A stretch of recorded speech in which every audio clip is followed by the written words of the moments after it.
We've been hearing a lot, piecemeal, over the past few years about chemicals and about the dangers of nuclear radiation. You don't get an accent either on individual tragedy very much or putting the whole thing into perspective to see what is happening to us totally. Well, we got stories about and documentaries about Love Canal. But that's just about it. Well, tonight on Alternative Views, we're going to look at the whole subject and emphasize two particular sub-subjects, if you want to call them, in this. The first is the tragedy of Vietnam veterans who were exposed to Agent Orange. Not only the tragedy there, but the continuing tragedy to their families and their children, and the neglect that they find from the government in trying to solve their problems. There is a parallel of this with the treatment of the post-World War II soldiers who were also used as guinea pigs out in the desert when they were marched into the area of an A-bomb explosion. Nothing has been done for them subsequently to that either. We'll have a very moving documentary on the subject of what has happened to the Vietnam vets and their families in relationship to Agent Orange. And we'll also show you that 1950s documentary which indicates just how the government went so far as to show that nuclear power and nuclear warfare was safe.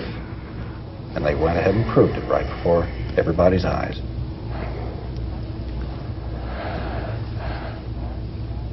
We have tonight people who have experienced the tragedy of Agent Orange. Don Horowitz was with the Air Force. He got exposed to it over there. Dan Jordan was in the Army. And he and his wife, Donna Jordan, have experienced the tragedy of having children who have suffered from the results of Agent Orange. Well, first let's talk about Agent Orange and dioxin. You were in Vietnam, both of you. How widespread was the use of it there? And how did you come in contact with it? Well, there were various ways of coming in contact with Agent Orange, and it was very widespread. In the years 62 to 71, an estimated 11 million gallons of Agent Orange was sprayed over Vietnam, which is a country geographically comparable to the state of Georgia. And how did you come in contact with it? Well, personally, I was exposed by direct spraying. We also filled our canteens from local streams, bomb craters, rice paddies, wherever we could get it. Much of this water was contaminated with Agent Orange.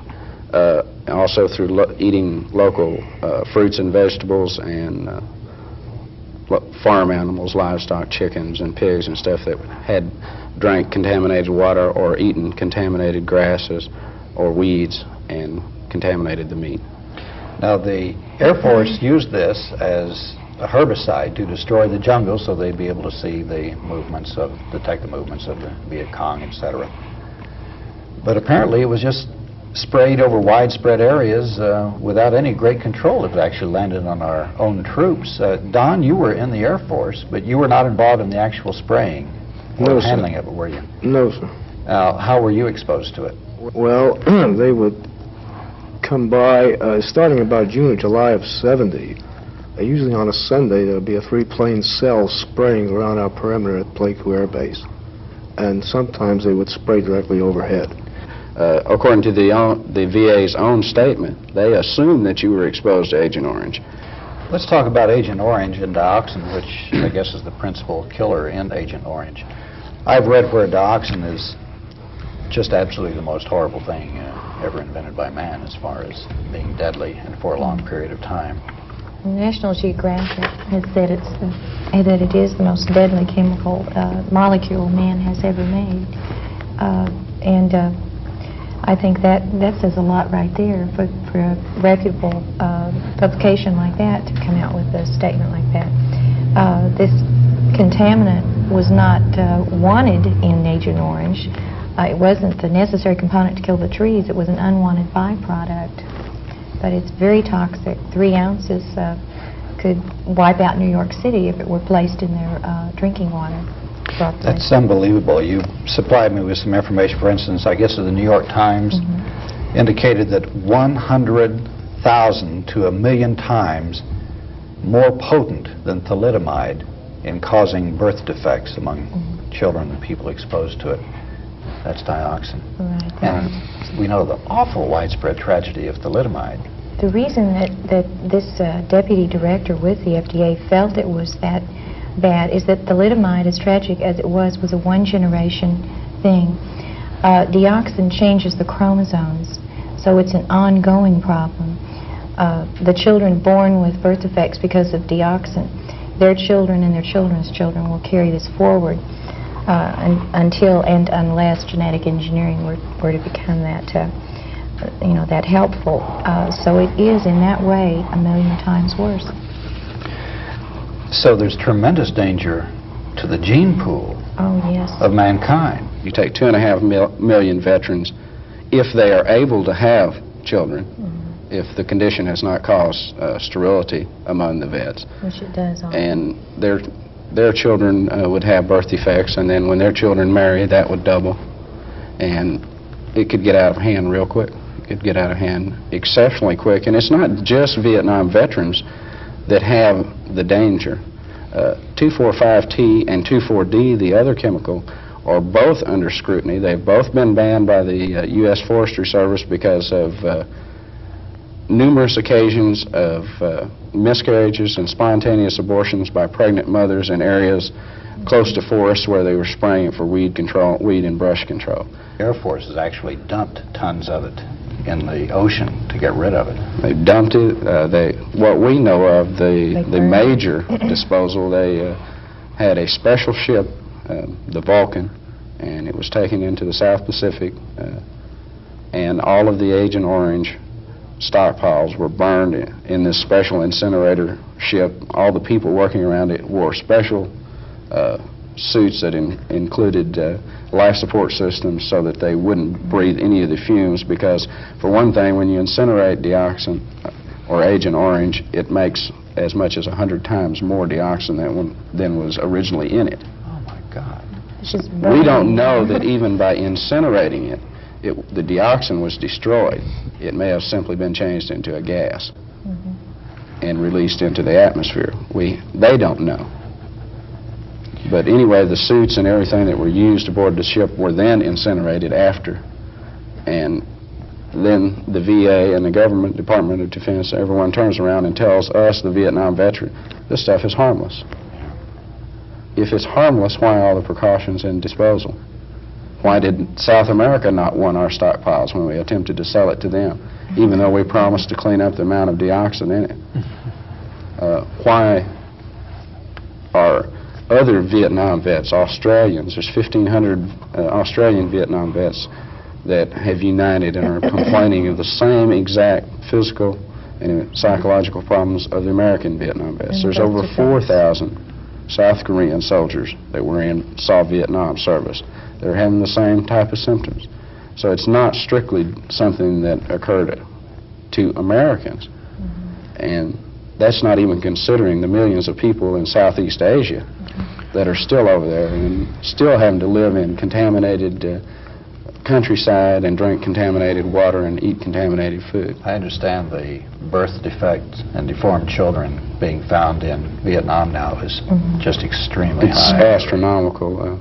In what little information we've been able to get out of Vietnam since the end of the war indicates that in areas sprayed with defoliant as opposed to areas not sprayed, the birth defect rate is 7 times higher.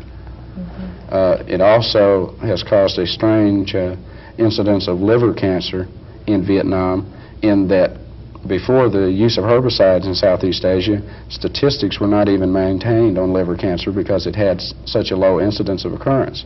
Now it's the number 2 cause of death.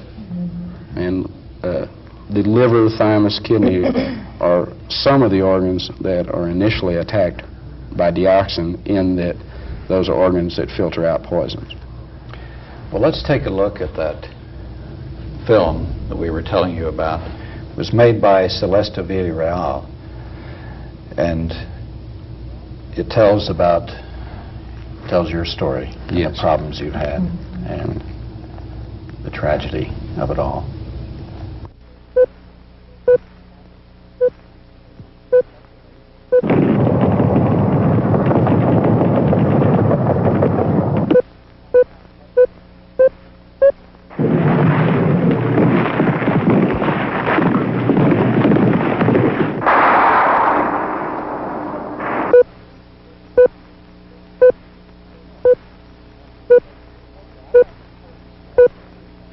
They told us it was harmless and that by spraying the stuff, the leaves would fall off the trees. Approximately 11.3 million gallons of the stuff was sprayed in South Vietnam from fixed-wing aircraft. Orange was composed of an inevitable byproduct known as dioxin, the most toxic small molecule made by man. Since returning from Vietnam, it's caused a lot of health problems for myself, strange fatigue, neurological problems, respiratory distress. I constantly keep colds and flu-like illnesses. This went on for several years after I came back from Vietnam. I went to many different doctors, and in 1971 our first child was born and had multiple birth defects, including missing fingers on his hands and missing bones in his wrist, and his wrists were turned inward, back touching his forearm. My wife and I thought this was probably just one of those things that happens 1 in a million times. So we were very shocked when in 1972 our youngest son, Michael, was born with even worse defects, more missing fingers, the same missing wrist bones, and also missing the long bone in his left forearm. And the wrists were turned under in this case too. We still didn't make the connection between all these health problems and Agent Orange because we'd never heard really of the problems associated with Agent Orange. After intensive research at science libraries and looking through medical journals and scientific journals and genetic journals, my wife and I decided to set up a little information center in our home, and we're distributing copies of different medical and scientific journal reports on the dangers of exposure to Agent Orange and dioxin. We were getting calls from men 29, 30 years old with 4 or 5 different kinds of cancer all through their body. And after years of frustration and having doors shut in our face everywhere we turned, we decided to set up a nonprofit organization, and we called it the Brotherhood of Vietnam Veterans, and that basically was what we wanted it to be, a true brotherhood where veterans, no matter how bad off they were, could somehow find it within themselves to help other veterans, at least, if nothing else, by listening to their problems and sharing understanding as only they could, having experienced exactly the same thing.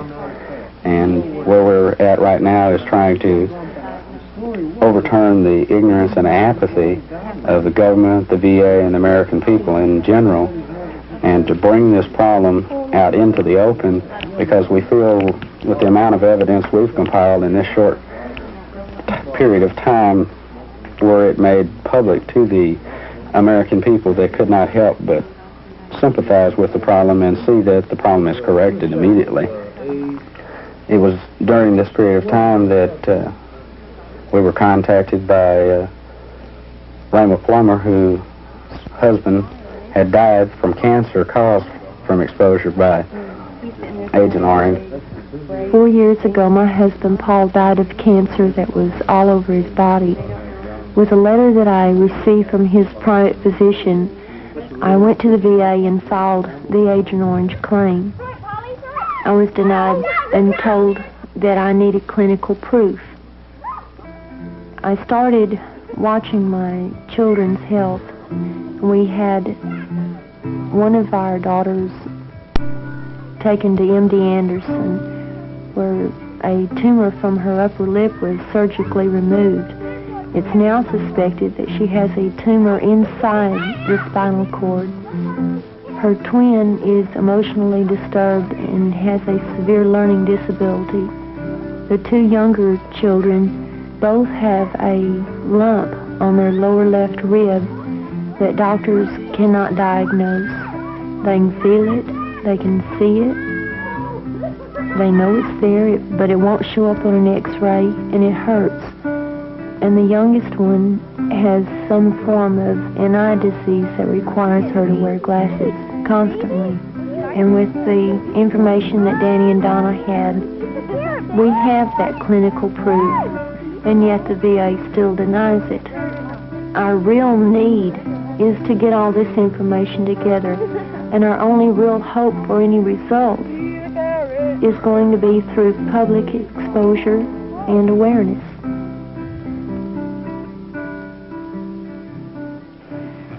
I actually guess I have a lot to be thankful for in a lot of ways. Even though my children are severely handicapped, they both were blessed with good minds and otherwise healthy bodies other than the problem with their hands, and they are luckily able now to play in soccer where, ironically, it's against the rules to use your hands.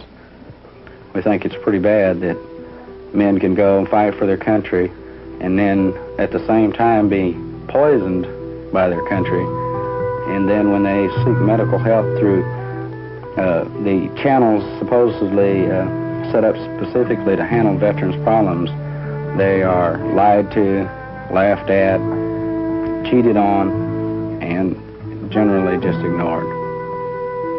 We think that a lot of our future lies with the youth of America today, and their intelligence and their open-mindedness should be able to solve any problem that should come up. We took the medical questionnaire that we had them fill out, and we realized that there were 35 children born with birth defects to 24 of these first 100 veterans of our group. All 24 of the veterans were having health problems symptomatic of Agent Orange poisoning, and 3 of the Vietnam veterans fathering children with birth defects are dead. The causes were all 3 liver-related. But I think the one statistic that shocked us the most was that 6 of the children born with birth defects that were so severe as to cause death, 5 out of 6 of these fathers served during the peak year of spraying in Vietnam. So that was 1969. The one other father who fathered a child who died served in 68, which was the next highest year. And when we charted this out graphically, realizing again that our sample size was small, it was 100, it was just too much the way the chart went as to amount sprayed and year sprayed, and then the children born with birth defects to the father who served that year. The contrast was quite striking, and it fit in with what other Vietnam veteran groups have found when they've studied themselves, or when doctors, such as Dr. Bogan in Chicago, who has studied 78 vets with Agent Orange, he found virtually the same percentage of illnesses and birth defects, very similar to what we found. And I think this is very shocking, and it shows a close similarity to amount sprayed, and which is what we thought we would find. Well, Dan, you've organized a Brotherhood of Vietnam Veterans to try to do something about this. Isn't the government helping you out at all? For all practical purposes, no. The VA has pretty much turned a deaf ear to the point that when I originally went to the VA and asked for help specifically for problems that I felt were due to my exposure to Agent Orange, the first doctor that examined me asked, "What is Agent Orange?" Was not even familiar with it, so then I had to go through the whole routine. And time and time again since forming this organization and the nearly 1,000 vets that have called in that we've spoken to, just mainly in Texas, we hear the same old story. They give them a blood test, urinalysis, and a chest x-ray and tell them they're fine and go home, not to worry about a thing, when knowing full well that none of those tests will show at all whether or not they're suffering symptoms. caused by exposure to Agent Orange. They don't actually have a test that you can go in and take and they can say, yes, you're suffering from problems, or no, you're not suffering from problems due to your exposure to Agent Orange. And this is one thing we want But to what establish. the veterans are saying is, hey, we've got thousands of people all over the United States suffering similar problems. They're from all different walks of life. The only thing that all these people have in common is the fact that they were in Vietnam. That's shocking. I understand that your organization is getting some help from the legislature right now. In Texas, we are. We feel very lucky to have representatives in Texas, like the ones that we've come in contact with. Larry Down Shaw has proposed some legislation, and he's also been getting a lot of help from Representative Benedict and Keyes, and support from Lyndon Williams, who's the head of the chairman of the Veterans Affairs Committee, and what we're Jim Hightower. and Jim Hightower, who's president of the Texas Consumers Association, in that he's very concerned for the Texas consumer about the use of this product in Texas, and we're trying to get documented medical evidence and statistical evidence on vets in Texas by passing a bill that would require hospitals and doctors to keep records according to whether the person is a veteran or not and of what eras, and then all this the statistical evidence will be compiled and released to the legislature and to the veterans benefits, and it'll also give a good outline of what the veterans' needs are in the state of Texas. It would also provide for veterans who believe they were exposed to Agent Orange to have the proper genetic screening and diagnostic testing to determine if, in an instance where they haven't, say, fathered children and they're worried about it, they want to know, if I father a child, what are the chances what are the chances that it's going to be deformed or have birth defects? Now we're going to turn our spotlight on the atomic bomb testing back after World War II. Perhaps the most insidious was the deliberate testing of an A-bomb in the U.S. desert and using American soldiers as guinea pigs. With this documentary, which was made at that time, very much pro this activity. We'll see now. No one underestimates the fury and the power of the elements on the warpath. The lash of lightning, the whip of a hurricane, the onslaught of floodwaters.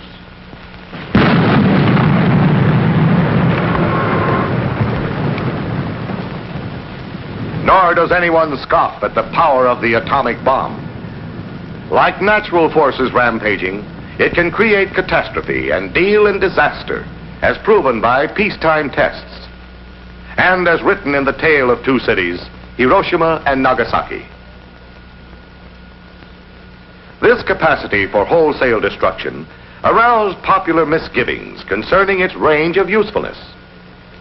Its strategic value for knocking out a vital target, for example, was unquestioned. But again, like some violent natural disturbance, wasn't it too hard to control, too liberal in its choice of victims, a menace to friend as well as foe? What about those areas of desolation? Were they so radioactive that no one could pass through or occupy them? Was its calling card also a quarantine sign? Was its very strength a possible weakness? Was it too hot to handle? Despite evidence and reassuring answers, the suspicion in the mind of many a fighting man was that maybe we had a tiger by the tail. So knowing that the best way to convince a man is to show him, the authorities planned Exercise Desert Rock, an Army maneuver yet containing many aspects of a drama. The time, the morning of November 1st, 1951. The place, Yucca Flat, a desolate stretch of Nevada wasteland. The cast of characters, military authorities. civilian atomic energy officials and observers, and the troops, 1,500 strong, big chiefs and Indians, all playing supporting roles to that Johnny-come-lately of our arsenal, an atomic bomb. And therein lay the moral of the play, its lesson. It was this: the atomic bomb is not only a strategic, but a tactical tool, which can be effectively and safely used in direct support of ground troops. Therefore, the Desert Rock troops had been told they should regard it with respect and confidence. The confidence a fighting man has in his weapons when he knows they're tough on the target and easy on himself. This they were told, and this they would soon find out through experience. Sure, this was a carefully controlled experiment. No one would get hurt, not back here, 7 miles from the place where the bomb would go off. The men had the word of those who knew through trial and test, computation and calculation. But anxiety and tension can be neither calculated nor computed away. Not when you're a few minutes from the biggest noise you've ever heard, the mightiest show of power you've ever seen. Not when you know that making its final run is a plane that will shortly drop an A-bomb, bringing a giant act of violence to a spot where for so many centuries nothing much had ever happened. Where change had always been gradual, measured over geologic ages. In Yucca Flat, things would begin popping any minute now.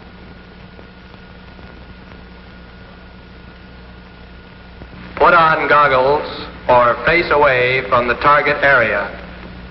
Looking at an atomic explosion with the naked eye will cause a temporary impairment of vision, like looking at the sun. Nothing serious, but enough to draw the curtain on the show of shows no one wanted to miss. 30 seconds, final.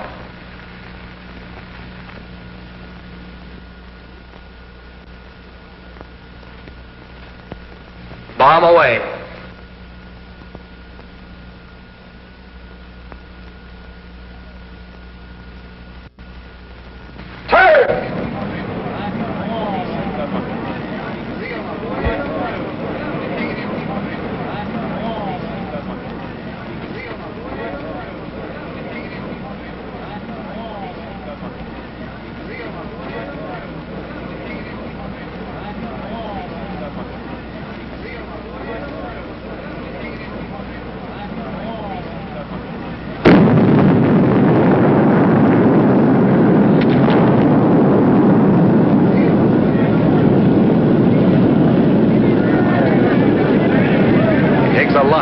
Of his gift of gab, his knack for the choice phrase covering the situation, but this did it.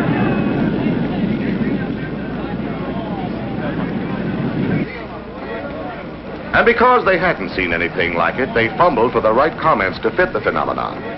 It wasn't easy. The usual adjectives were inadequate. Conventional measuring sticks were feeble. There's nothing to compare an atomic explosion to except another atomic explosion.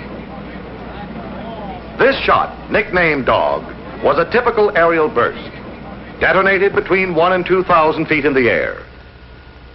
Its identifying marks were standard. First, the light accompanying the burst had lasted longer than the flash of an ordinary explosion. And now it wrote its signature in the sky, the mushroom cloud formation that is the autograph of the atomic bomb. Dog was the type of nuclear burst which, as history and experiment have shown, delivers a deadly, devastating combination of blast, heat, and immediate radiation. It was, so the troops had been advised, a bad weapon to have against you, a good one to have on your side. It left no radiological hazards for the troops it supported. Its radioactive cloud rose high and drifted harmlessly away, leaving the target area free from contamination and safe to enter.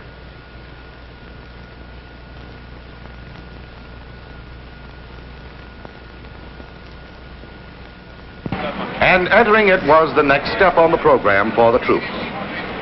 From far off, they had seen Dog in action and heard its bark. Now they were going to inspect its bites. How do the men feel? So now they want to see what their positions look like. The positions held the answers. The first one on the itinerary was the battalion combat team area, located much closer to the burst. A command and control group, including experts trained in detecting and estimating radiation dangers, went on ahead. When the monitors' reports were in, the troops got their orders. All right, Sam, have the troops start moving forward now. All right, sir. This was what the men had been waiting for.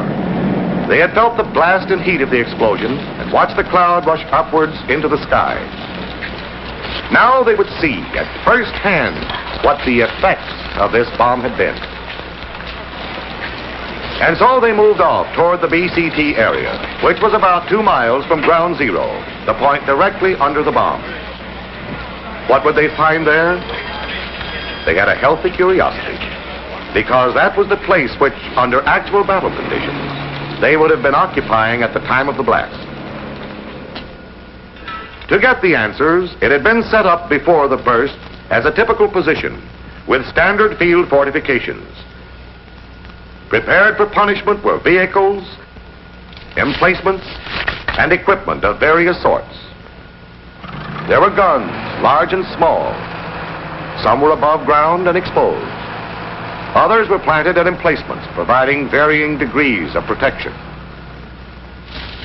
The men had dug foxholes. They had picked up film badges which register radiation and attached them to their weapons. Then they had withdrawn, leaving their proxies behind them. It was a ghost camp, armed but unmanned, abandoned to whatever might come. What did come the following morning, when dog was unleashed, were the customary complements of an A-bomb: blast, heat, and nuclear radiation. The blast had ripped a tent, but had caused no other damage. Heat had scorched some paint on exposed items, while those underground had escaped the searing breath of the bomb. Film badges and other radioactive ices showed that dog's immediate radiation, released within 90 seconds after the explosion, had been insignificant at this distance from the burst. And there was no residual radioactivity or contamination. The evidence proved that had the troops occupied this BCT area, they would have been unaffected by the atomic detonation and could have launched an attack immediately afterward. The heat would have burned the exposed skin of the men who were above ground, but it wouldn't have harmed a hair on the wiser heads of those properly sheltered. The men moved out of the area in simulated attack toward ground zero. Now they were carrying their rifles. They were also carrying a keener appreciation of the shelter, the foxhole, and emplacement when working with an atomic bomb. Dig in, get underground. Those were rules for self-protection. From there, from the total desolation of ground zero, the men turned away. They could have gone through it safely, although dog's blast, heat, and radiation would have brought triple death to all exposed persons in the vicinity at the time of the explosion. The area was now harmless.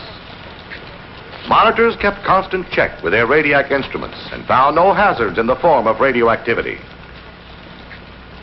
The troops turned away because on this scenic educational tour of Yucca Flats, they had 2 more places to inspect, 2 more prepared positions to demonstrate what might have been. Position 1 was slightly more than 1,000 yards from ground zero. It had taken a beating. The blast had reshuffled the elements in the picture. The heat had changed its pigments.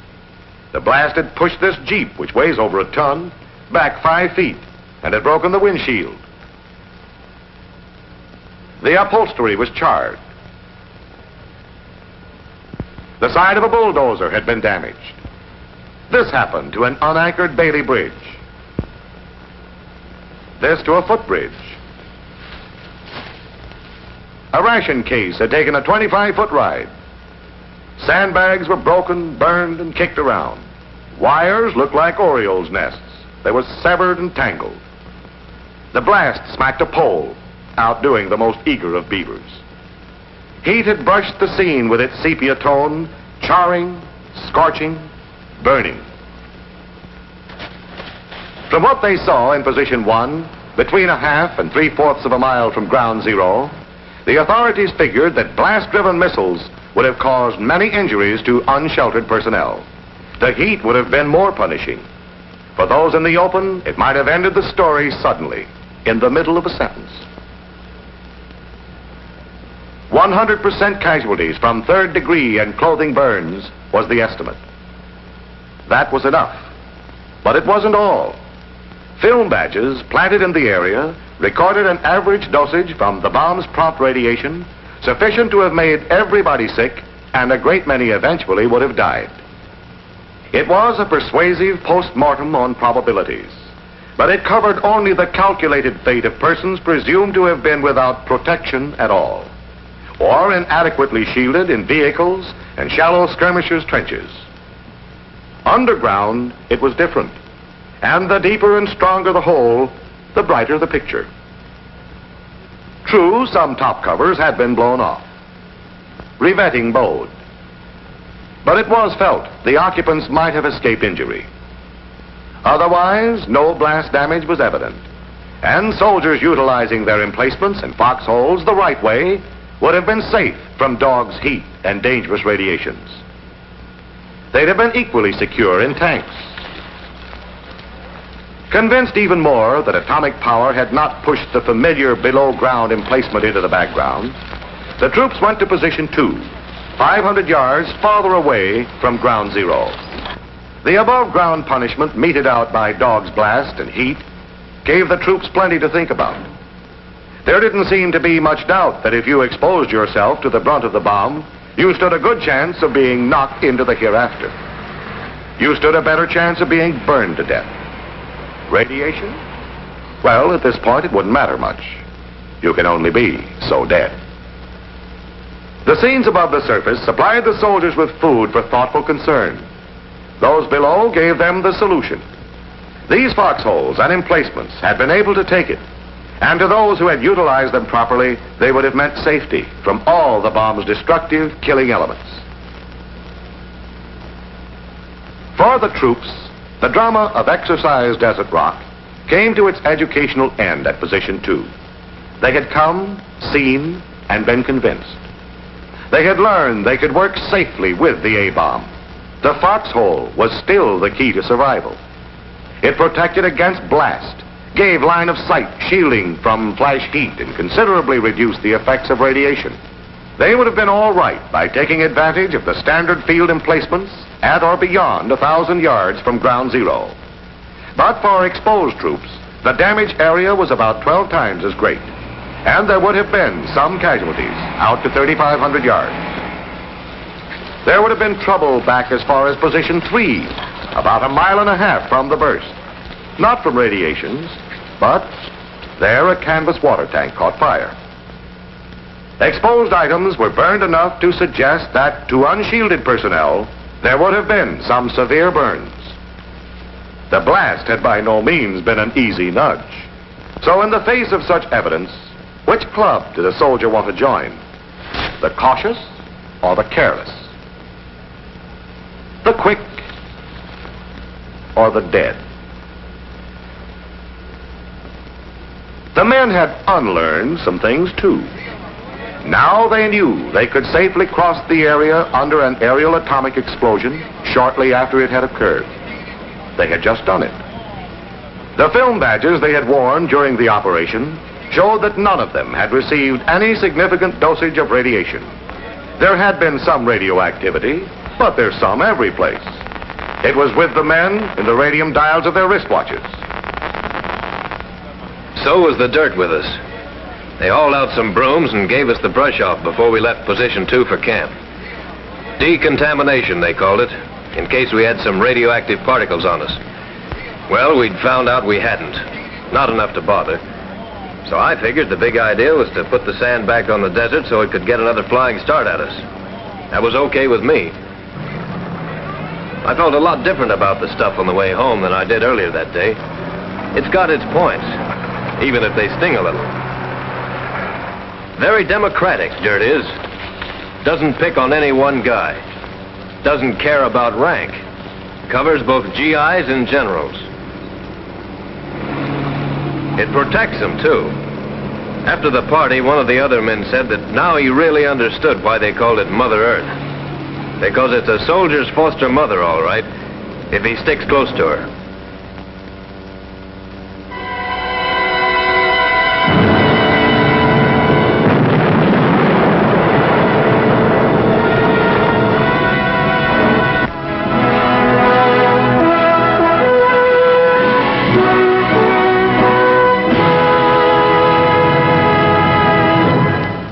Don Horowitz, Dan Jordan, have you come across any veterans who were involved in this exercise out in the U.S. desert there with the A-bombs? We find their problems in dealing with the VA and the government to be very similar to ours in that it's generally denied that there are any health effects, and in instances where they do assume that there's health effects, then they argue as to whether or not it was caused that many years ago. And it's pretty much typical in that you have a VA system that's working on half the budget that it had in 1976. We've got 85,000 beds to treat over 21 million veterans. You have one bed for every 26,742 veterans. Is that after the Carter cuts? What about the Reagan cuts? That's not counting his cuts. That is not counting any.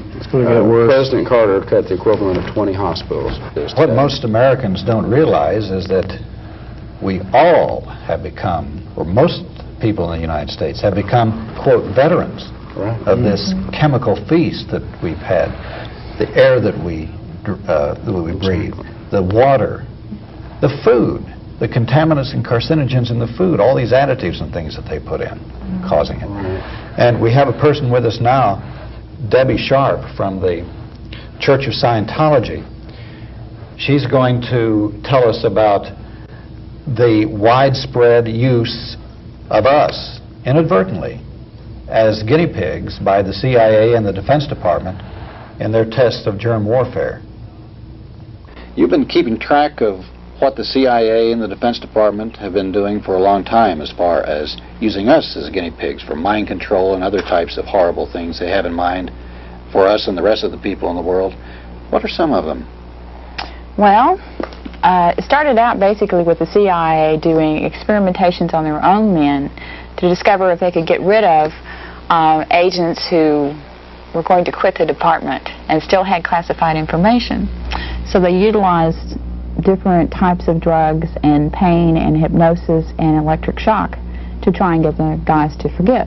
Then they also did experimentations to using different chemicals to see if you can induce a person to commit a crime or induce him to do that or to do this. Of course, the CIA claimed that it didn't carry it through. The documentation we got was actually that they did that. Then we came across the overall project called MK Ultra. Its earlier code name was Artichoke, and that included 149 sub-projects. 149? Yeah.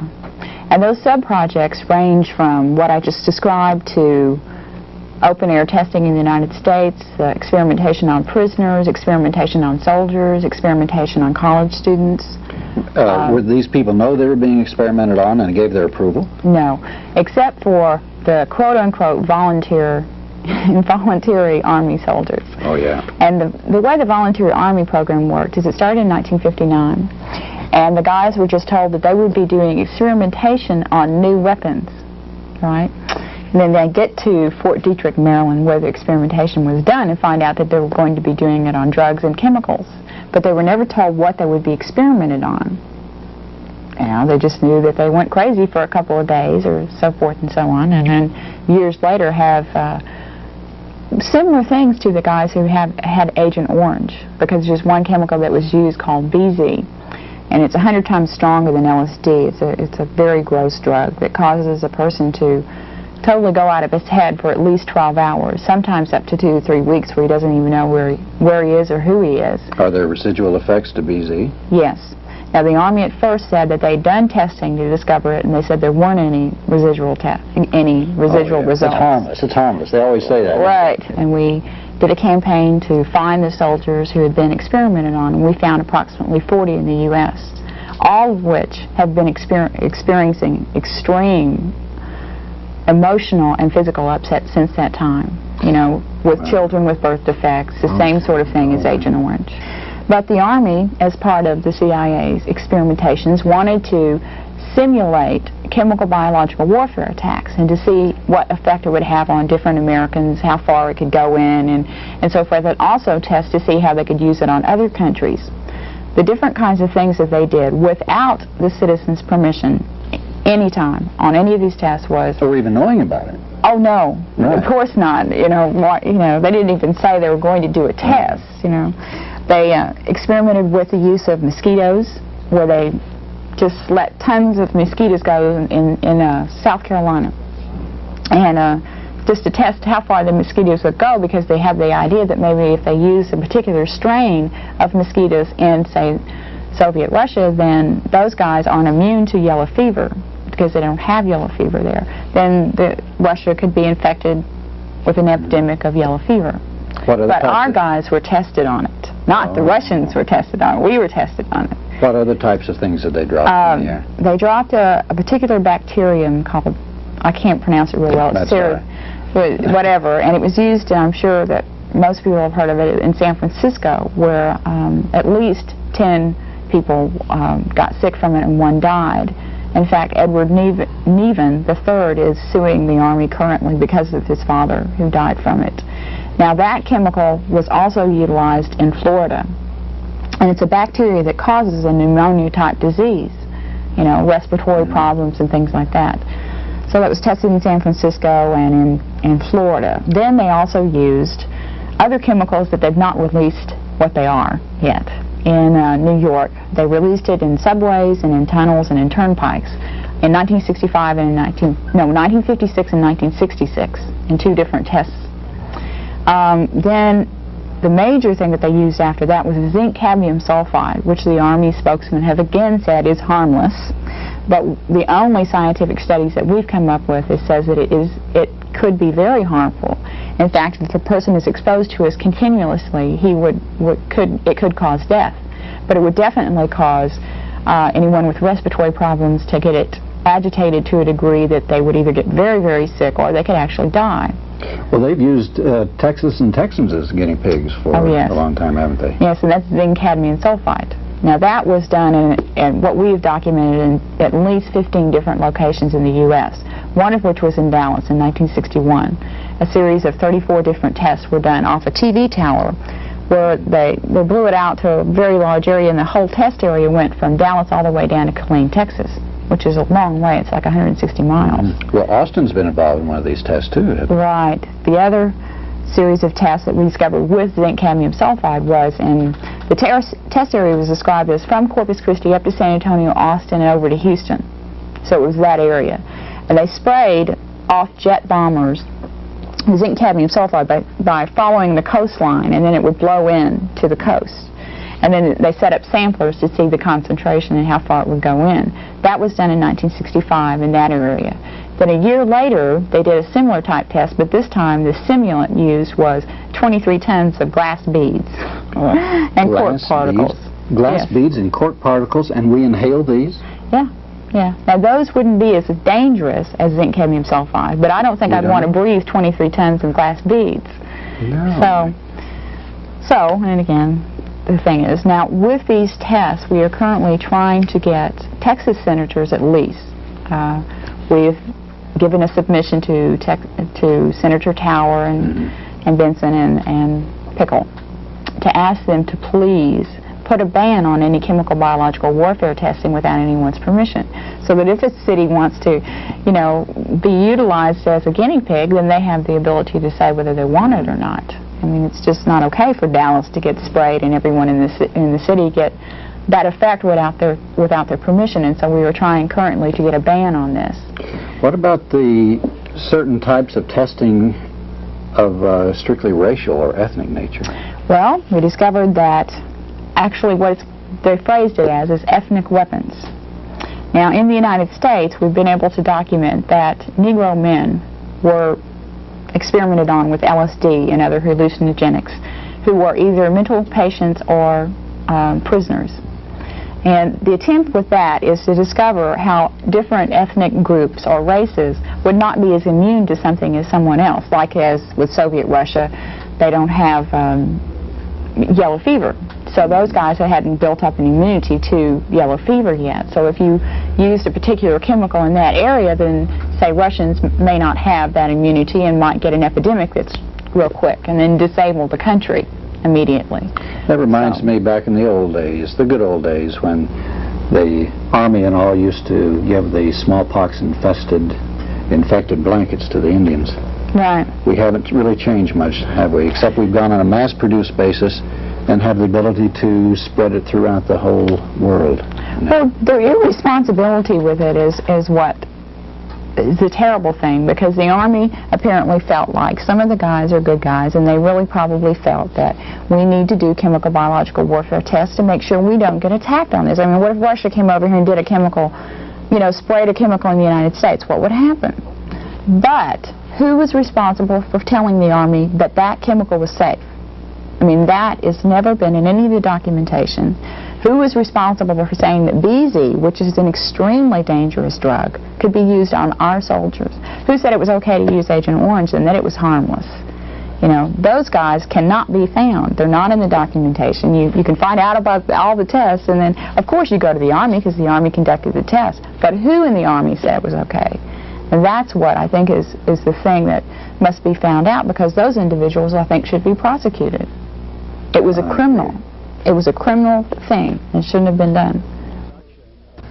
I want to close Alternative Views tonight with, about 3 quotations. One, a very quick one from Henry Kissinger, who indicated that the Vietnam War was a mere footnote in United States history. Richard Nixon said that Vietnam was America's finest hour. And the last quote is one from a few decades ago. Edward R. Murrow, the great CBS newsman, documentary producer, was interviewing Dr. Robert Oppenheimer, who in a very great degree could be considered the father of the American atomic bomb. But after Dr. Oppenheimer saw what he had done and the hideous consequences, he begged the Pentagon and the United States not to proliferate the use of the atomic bomb. For this, he was denied his security clearance. He was assigned an FBI man who would tail him, and he was the subject of McCarthyite smear campaigns. At the end of the interview that Murrow had with Oppenheimer, he said, "Dr. Oppenheimer, do you think it's possible that mankind can destroy itself with the use of atomic bombs?" And Oppenheimer said, after thinking, "No, not quite. Not quite. But it would take the greatest act of faith to think that what was left was human."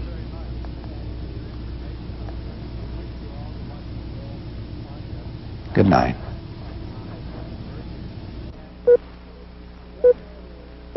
Right now, there are over 35,000 pesticides loose on the environment, most of which have never been examined by the Food and Drug Administration themselves. And we have over 500 new chemicals produced every year on the market. Chemicals have a long incubation period. That is, it may have disastrous health consequences, but 25 or 30 years down the road. It's not like biting on a cyanide capsule you keel over. We're talking about the ingestion of hazardous substances which have a long-term cumulative health hazard. I'm suggesting that we need right now an across-the-board moratorium on the production of new chemicals. I think that a chemical, essentially, should be guilty until it's proven innocent. We've been hearing a lot, piecemeal, over the past few years about chemicals and about the dangers of nuclear radiation. You don't get an accent either on individual tragedy very much or putting the whole thing into perspective to see what is happening to us totally. Well, we got stories about and documentaries about Love Canal. But that's just about it. Well, tonight on Alternative Views, we're going to look at the whole subject and emphasize two particular sub-subjects, if you want to call them, in this. The first is the tragedy of Vietnam veterans who were exposed to Agent Orange. Not only the tragedy there, but the continuing tragedy to their families and their children, and the neglect that they find from the government in trying to solve their problems. There is a parallel of this with the treatment of the post-World War II soldiers who were also used as guinea pigs out in the desert when they were marched into the area of an A-bomb explosion. Nothing has been done for them subsequently to that either. We'll have a very moving documentary on the subject of what has happened to the Vietnam vets and their families in relationship to Agent Orange. And we'll also show you that 1950s documentary. Just Vietnam veterans that have the danger. 2,4,5-T and 2,4-D, the other chemical, are both under scrutiny. They've both been banned by the U.S. Forestry Service because of numerous occasions of miscarriages and spontaneous abortions by pregnant mothers in areas close to forests where they were spraying it for weed control, weed and brush control. The Air Force has actually dumped tons of it in the ocean to get rid of it. They dumped it. What we know of, the major disposal, they had a special ship, the Vulcan, and it was taken into the South Pacific, and all of the Agent Orange stockpiles were burned in this special incinerator ship. All the people working around it wore special suits that included life support systems so that they wouldn't breathe any of the fumes, because for one thing, when you incinerate dioxin or Agent Orange, it makes as much as 100 times more dioxin than was originally in it. Oh my God. We don't know that even by incinerating it, the dioxin was destroyed. It may have simply been changed into a gas and released into the atmosphere. They don't know. But anyway, the suits and everything that were used aboard the ship were then incinerated after. And then the VA and the government, Department of Defense, everyone turns around and tells us, the Vietnam veteran, this stuff is harmless.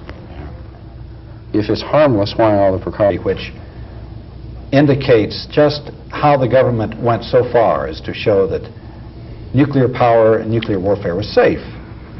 And they went ahead and proved it right before everybody's eyes.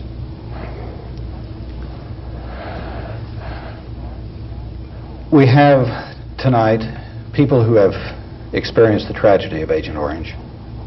Don Horowitz was with the Air Force. He got exposed to it over there. Dan Jordan was in the Army. And he and his wife, Donna Jordan, have experienced the tragedy of having children who have suffered from the results of Agent Orange. Well, first let's talk about Agent Orange and dioxin. You were in Vietnam, both of you. How widespread was the use of it there? And how did you come in contact with it? Well, there were various ways of coming in contact with Agent Orange, and it was very widespread. In the years 62 to 71, an estimated 11 million gallons of Agent Orange was sprayed over Vietnam, which is a country geographically comparable to the state of Georgia. And how did you come in contact with it? Well, personally, I was exposed by direct spraying. We also filled our canteens from local streams, bomb craters, rice paddies, wherever we could get it.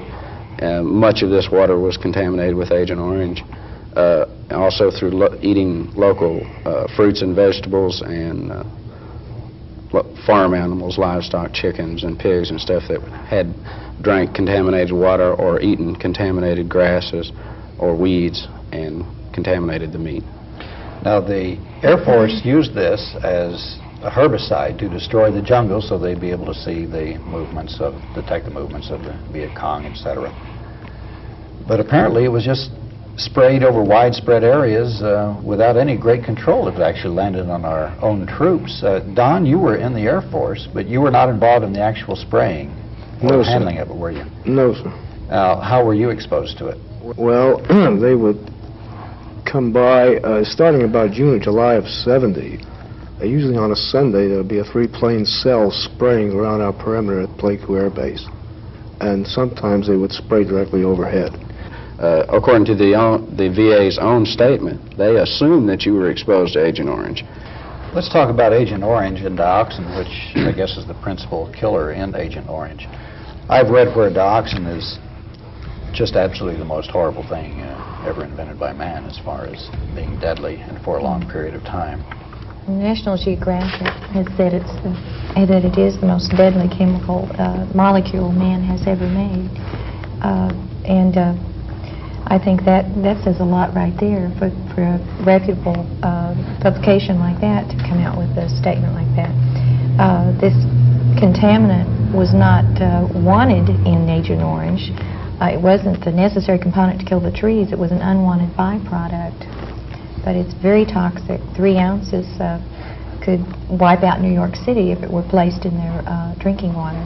That's unbelievable. You supplied me with some information. For instance, I guess the New York Times indicated that 100,000 to 1,000,000 times more potent than thalidomide in causing birth defects among children and people exposed to it.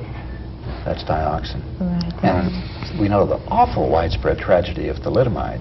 The reason that this deputy director with the FDA felt it was that bad is that thalidomide, as tragic as it was a one-generation thing. Dioxin changes the chromosomes, so it's an ongoing problem. The children born with birth defects because of dioxin, their children and their children's children will carry this forward until and unless genetic engineering were to become that, that helpful. So it is in that way 1,000,000 times worse. So there's tremendous danger to the gene pool of mankind. You take 2.5 million veterans, if they are able to have children, if the condition has not caused sterility among the vets. Which it does. And their children would have birth defects, and then when their children marry, that would double. And it could get out of hand real quick. It could get out of hand exceptionally quick, and it's not